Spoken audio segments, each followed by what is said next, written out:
It was one of the longest overseas presidential trips since the administration of George H.W. Bush. 5 countries in just under 2 weeks. In Japan, there is golf, and a koi pond, a major speech on North Korea in Seoul. When I say to the North, do not underestimate us. A special performance in China,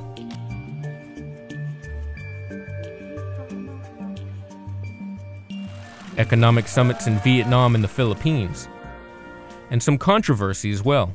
His meeting with Russian President Vladimir Putin and the hubbub that followed thereafter raises questions about whether he believes the Russian leader over his own intelligence community.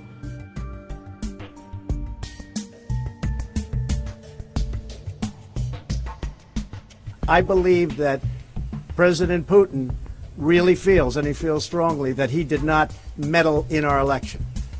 What he believes is what he believes. And a confusing tweet aimed at Kim Jong-un showed once more how for Trump, all politics seemed to be personal. Trump left Manila exuding a sense of accomplishment. We've had a tremendously successful trip. So what did come from the trip? There were concerns ahead of Trump's trip that this unorthodox American president would ruffle feathers in a part of the world where there are a lot of traditional American allies. But on the whole, I think it's safe to say that we saw more continuity than rupture from Trump's travels.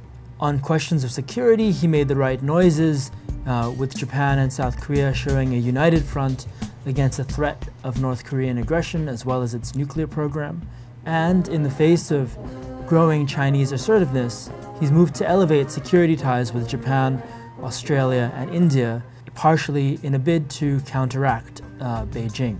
At the same time, though, while Trump at every stop touted his new vision for trade, his desire to boost bilateral trade deals, critics of the Trump administration say that all these big deals that they're touting are just pieces of paper, just memorandums for easy talking points, but not for real substantive policy.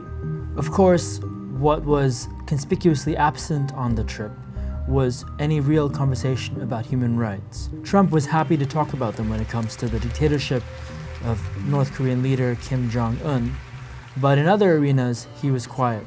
He was quiet in Beijing, meeting perhaps the most authoritarian leader China has had in decades. He was quiet in the Philippines when he palled around with controversial President Rodrigo Duterte, who's been the architect of a brutal and bloody drug war in his country. He was quiet in a number of Southeast Asian forums when the plight of the Rohingya could have found center stage.